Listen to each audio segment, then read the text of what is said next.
This is All Robotics Competitions and I'm your host Kiril Mitov. Today we are again joined by our good friend Manos. Manos is the president of HERO and HERO stands for Hellenic Educational Robotics Organization. Right, Manos? That's perfect. Yes, very correct, Kiril. Oh, Thank you very much. I got it right. Perfect.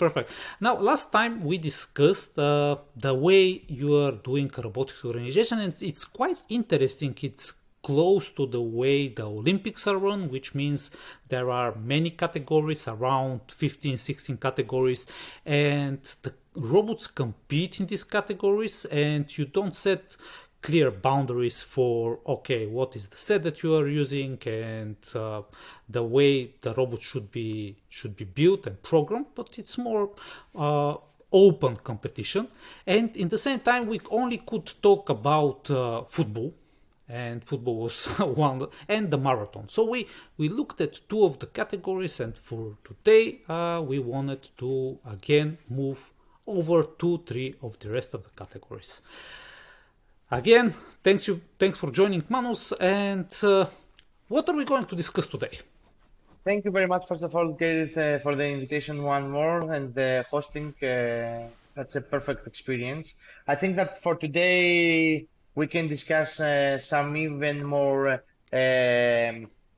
popular sport category like this of the rally, and a similar one with some small changes in the robots and the way they should be manufactured, the mountain bike. If it's fine, I can start with rally. The rally. Yes, perfect. You will see also that the site of the organization has made some small changes, and even more are coming in order to make sure that we will provide the correct information to the people. You will see there is a stage of a 10-meter long. It's nothing special. And there is also a braking straight line after the 10 meters that the robot has to stop.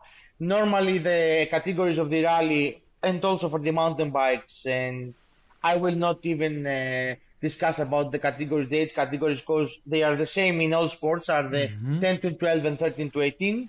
And also there is an adult category for the rally. You will see that there are some restrictions regarding the dimensions and weights like all the other rest. The special in this category is that we've got some Legos and non-Legos due to their weights and their abilities to drive straight between the different robotic kits.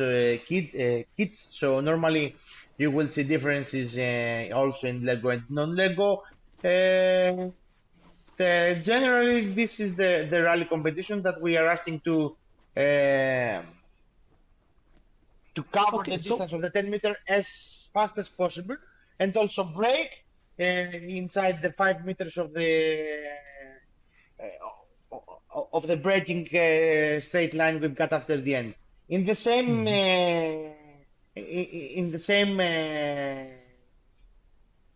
stage design, there is a 10-meter straight line also for the mountain bike categories, but in this but before we go to the mountain bike, let's just talk about the rally. It's about 10 meters long, the whole rally, and correct. The goal is to move as fast as possible, right? That's correct. So it's more like these speedster cars that move for 400 meters. Normally, that's a correct. Quarter of a mile. It's a drag race and not exactly a rally race, but let's say that marketing wins the reality. So normally, if we go to marketing, it's a need for speed category.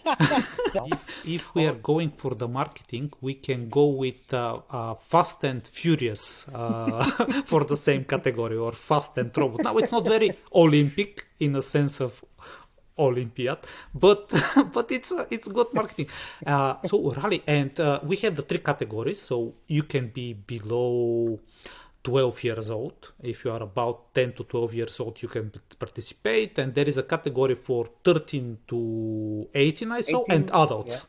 Right. Perfect. Yeah, and because the Lego robots are quite heavy compared to other robots in the same space, you have the categories for the Lego robots and for other robots that could be lighter, right?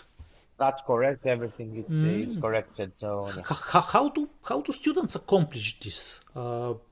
What's the trick of making a robot that could move 10 meters in a very fast way?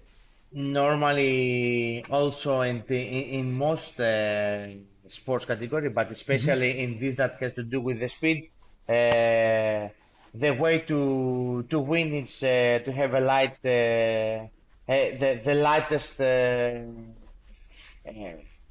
Robot the least construction. weight for the whole construction. You will see that's normally it's not about the motors. The motors more or less are the same, but you will see it's just some small features that they have to run fast. That's the best way, let's say, to accomplish the least time in the 10-meter long. The lighter the robot, the fastest it's going to move. Do they all use the same kind of motors or? No, it's. I think it's open. There is no restriction in the KWZ that they have to have the robots, but I'm not for sure for this right now. But uh, you will see most of the robotic kits have the more or less have the same motors, and they're due to the voltage that they are using, they cannot exceed a maximum of a safe power, Ah, let's say. So so normally you so will you see robots that they are more or less you have to take into account the weight of the robot, which yeah, of means course. also the batteries of the robot. You should to use some very light batteries and a very light construction and very light motors. And do you have to stop at the end? Yeah, it's obligatory to stop at the end and also do not hit the obstacles So you from can't just fly, no. just No, use no, no. some. You have to stop it safe and not fly the the robot in the air. So, yeah, and also I think there is no, no, there is no restriction in the weight. I wasn't sure. I think there was a restriction in the weight, but there is not. And is there a restriction of how further away from the finish line you have to stop? Yeah, it's 5 meter long. It's 5 meters, so you race for 10, and then at the next 5 meters you have to stop. That's correct. And what happens if you don't stop? You crash into a wall. Yeah, There yeah, is a of wall course you are there. going to crash. Of course, first of all you are going to cry for your robot because, or someone else is going to be happy because I think in the end of the stage there was the spectator. So someone Ah, takes your robot so, first of all, and you've got to make one more, but also your try it doesn't count to the final points of. so it's not only that you lose, but you can also break the robot Yeah. because after 5 meters there is a wall there, and once you hit it hard and it breaks. No, yeah, normally we are placing a wall there just to make sure that nothing is going to get too far away. But yes, you're Ah, going to crash the robot. you have to do it like a death match, and after the 5 meters there is a wall, and once you hit it hard, so no Yeah, protection there. You break we it, will and try some airbags in the near future, but for now we've uh, got a hard wall there. is it like uh, only robots that run on electricity? What if you can do like a diesel engine, for example? We tried that this year. We also imported another sports category. We will see that like a drag race in the car racing category. So normally there was such thing, but I think that this drives a little bit more to other kind of competitions and not exactly what the robotics competition Is demands. So about. normally, yeah, I Yes. think that there will be a focus on the electric guided, electric powered robots. Also, that's in fashion now. So we're gonna follow the fashion for now. Perfect, perfect. And we talked before the call today, and you shared something interesting. I didn't know it, that you are personally also involved in a 3D business. Can you tell us more about the business of 3D art? Like, for example, are students coming for you? Can you print this really light part for me so that I can participate in the competition? Or it's what kind of how does a 3D business look like? What do you do? We discussed my job is to drive a 3D printing company in Greece. We are generally providing services in many sectors, but also in the educational robotics sector, and that was the start of my journey, let's say, to the robotics, to the educational robotics and to the competitions, because with many academies here in Greece, we started to cooperate regarding 3D printing in the robotics, because we introduced some lessons to the children, even from I think 8 to 9 years old. There were some ready lessons that the child could learn to design his own product, and then he could learn how to program a 3D printer and manufacture his own part. This could be also be done also by using and having information about how long does it need to be manufactured, also how strong this part is going to be, and of course the weight of the part.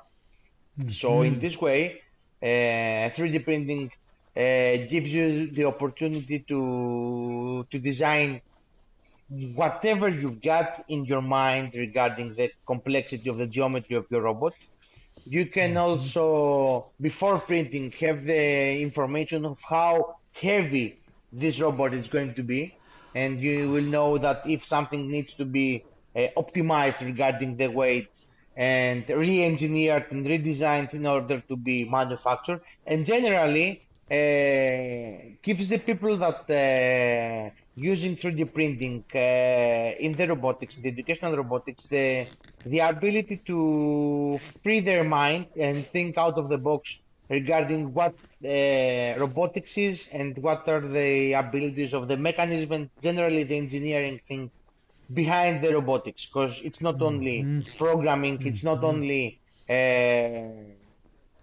power or electricity that you've got to place on. You It's need the not only the construction. weights, it's generally the engineer of the engineering of the manufacturer. Yes, manufacturing is a big part, and especially designing. This is the big part of the industry. Quite interesting. We should talk with you probably in some of our next calls. You can show us some of the models It that will be you've my worked. pleasure. Yeah, perfect. Okay, so we moved through the rally, and next you mentioned mountain bike. What's the Correct. category of mountain bike? Yeah, mountain bike, it's more or less something like the rally, but normally what does robots have to do in this way is to also cover a distance of 10-meter long, also in the fastest time, but during the straight line, it's not exactly a straight line, but let's say it's more or less like a mountain. So you will see that there will be some height differences that are going to be from zero, let's say the straight line, and also it could be also get to a height of 25 centimeters, and this can change radically during the straight line. And of course, you must have a robot that has two or maximum three wheels, getting the two wheels in the back axle. So more or less, the most robots have the design that you are currently seeing in the screen. And this is the strange, the difficult part is, let's say, you don't know the stage until you are going to the competition. So your robot has to be ready to be programmed or manufactured, or you've got to be like chameleon. I don't remember now the English word. You've got to be ready to change your robot regarding the obstacles that you will see in the stage, because some radical changes in the height can drive your robot to turn around or drop down or get out of the stage, and you will have a non-correct try in the stage. So you are simulating the terrain of a mountain, and you have the mountain bike, and you must go up and you must go down and up and down, and it has to be a bike. Like, it's That's not a correct. car. You are not allowed to use 4 wheels. You can use a maximum of 3 wheels. That's correct. And if you use the 3 wheels, 2 of them have to be on the back axle, That's correct. right? And do you have to turn there, or it's a straight line? No, it's also a straight line. There are also the 5 meters for the braking distance after the end of the finish line, and yeah, that's more or less. That's And why I told you that that has many similarities to the rally, but the differences are regarding the obstacles, the heights that we are creating in the straight line, and also the wheels of the robot that they have to be 3 maximum. yes, and it could go to above 25 centimeters, right? The obstacles These are are like not going. 10 Yeah, the obstacles are going to be a maximum of 25 maximum 25. centimeters. That will be the maximum. But this Yes, is for announced only on the stage when you are on the competition. You will you not don't know know. it. Yeah, you don't know what it's going to be. You have some examples in the side, but the stage is going to be manufactured, and you will see that in the day of the competition. So first, for anyone listening in North America, 25 centimeters is about 10 inches. Oh, Yeah. this gives you a perspective of of the height. But right here in Europe, we refer to them as centimeters. That's on the funny side. And how many of these obstacles do we have in the 10 meters? Do we know, or we No, only see this on the day of the no, competition? it's not announced. It's not announced. There is not going to be.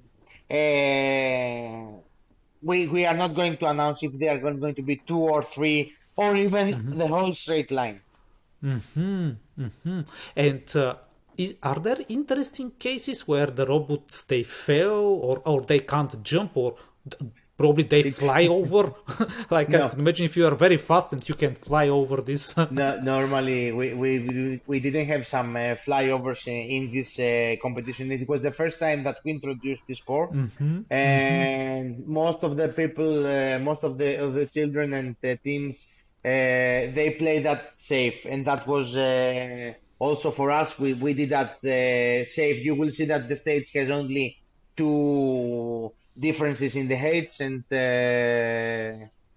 some smooth changes, let's say, in order to make sure that we will not break Oh, for the first year. But yes. we will make that harder for the next year. We see that there is some interest in this sport category. For anyone watching, what you'll do later is probably somewhere below this video we'll add the videos that Manos is currently sharing, so that everybody could see them, because we know that now you see only part of them. That's a note here.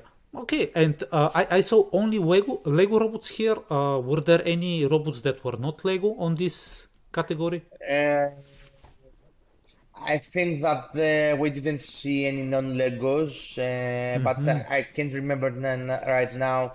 I think it was a day that it was really hard for me.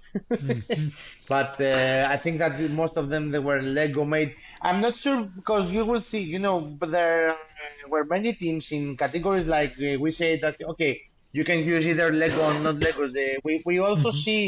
We also saw some teams that they were using some Lego cores, let's say, regarding the chip units, the program units, the motors or whatever, but they had some parts that they were fitting in Legos. So And normally you may see a Lego robot, but this maybe not be a pure Lego, let's say. aha, so they are allowed to mix parts they Yeah, could use that's because no problem for us. yes, yes. If the sports category has a mixed allowance, so if we've got some Legos and non-Legos category, in this Mm-hmm. way, then Legos should be only Lego parts. If there is Get it. not a Lego and non-Lego Makes sense. difference, then everything is allowed regarding what you are going to combine in order to make your robot. Makes complete sense. Okay, that sounds interesting. I guess you win this competition by going as fast as possible, Yeah, but you have to keep the balance not to fly over the obstacle because then you break on the other end and you cannot finish. So it's a that, balance. How do you find the best speed for your robot? Right? that's correct. That's correct. Okay. Everything. Very interesting category. Let's do one more. Let's try. Which Okay, one should we do? let's combine the archery and shot put together. That's also the same way of not the same way, but they are similar also regarding the stages and that what you've got to accomplish. The first one is the archery. We've got four different distances. Wait. There is a robotics category for archery when you get a robot that shoots an arrow, right? Is this Uh, I the didn't. robot is actually shooting an arrow here? Yeah, that's correct. Oh, okay. Let's see it. That's so cool. So it's normally that's why we are calling it archery. There is an arrow. Yes. There is an autonomous, almost autonomous robot. You've got to You control it some way, in some No, way. you don't control that. It's autonomous. You've got to program the robot, You have to. and not only you've got to program it, but you've got four different distances that you've got to hit the target. So normally we start from 40 centimeters from the point that the robot stands. The robot it stands still. It doesn't have to move. And there are four different distances that you've got to shoot from 40 centimeter until 160 centimeters. You see that in the screen that there are four black lines that indicate the distance from the robot, and you've got to place the arrow. You've got to push the start button, and then the robot should recognize the distance and the target, and adjust the angle of attack for the arrow, and send the arrow to the target. Then we are also counting the points regarding if you hit it the center of the outer of the target, the circle. I'm not sure about the diameter right now, but I can read that from the side. Of So course, the it's best. the one thing that's not autonomous is loading the arrow. Yeah, correct. So The only thing that you can do is to reload your robot. You see right now in the video, you see that the person loads the arrow, and also the referee is moving the target to the next line. Very interesting. And is it a successful category? Like, Yeah, do they it's manage to some get and to hit the it's some target? from our oldest sport that we started to organize, and it's really popular, and we've got enough teams to see, and we see some strong competition. Not competition. It's competition. We see some strong competition between the teams regarding the points that they are collecting during the sport. Very interesting. Quite quite a challenge. You shoot an arrow with the robot. Yeah. Okay. And the last category? The last Which one category did is the shot put, which is also similar to the archery. All of them are robotic, are Olympic sports, as we already mentioned. Also, there are some restrictions regarding weight and the dimensions of the robot in both categories. And here, the difference is that you don't have to shoot an arrow, but you got to shoot a ball about the golf size. It's 40 grams, I think. You've got to move your robot in this category. You move your robot in the way a shot putter moves his body, so you've got to have a spiral movement around yourself, and then drop the ball not as far as you want. You've got to move it until 155 centimeters. That's the maximum distance that you've got to shoot the golf ball. So there is a maximum 150 you mentioned, and Yeah. you should be as close as possible to the maximum. Yeah, Right? that's correct. And if you shoot like in 2 meters or 3 meters, you are disqualified because you Yeah. are too far away. That's correct. Aha! So you should be Precise. like, precise. Precise is the word that I'm missing here. Very precise and exactly at 150 centimeters. Ooh, ooh. And again, it's 10, 12 years old, 13, Yeah. 18, and The you age have category different doesn't roles. change from sport to sport. More or less at this. Oh, I'm looking forward to seeing them next year. Like this seems like quite fun, because it's a very simple category. You shoot a bow, You but you see, shoot from my kind of job, while I was in the university, some of my professors said that okay, if you're going to be a successful engineer, you've got to make it simple. You've got to manufacture that simple. So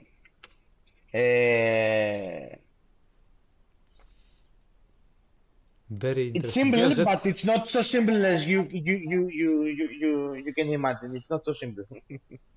no, it's definitely a very challenging. But my point is that you can start easy. Like you can start and just shoot a boat, and yes, you shoot it to 10 centimeters or 12 or 20, and then you improve and improve on your robot until it gets more and more precise, and at the end it's like 150 centimeters every time.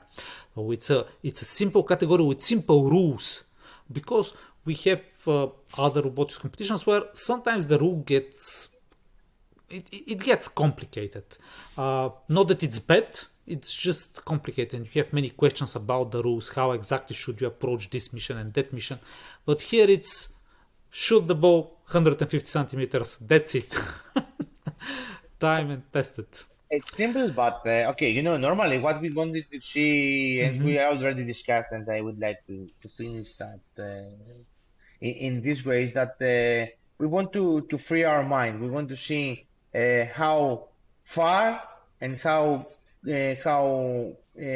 different robots we will see in the future. That's the way they want to see. We've got some simple missions, but finally you will see that it's not as simple as it is here. So That's a great way to finish. And thank you again, Manos. Thanks for sharing these categories with us and everything that you are doing in Hero. I hope that we can get again to meet, and we'll have the opportunity to discuss the next categories in the next few weeks, and we can share more about them. For now, thanks again for joining us. thank you very much, Kiril. Thank you very much one more. This has been All Robotics Competitions by FLLCast. Thank you for joining, and we'll see you next time.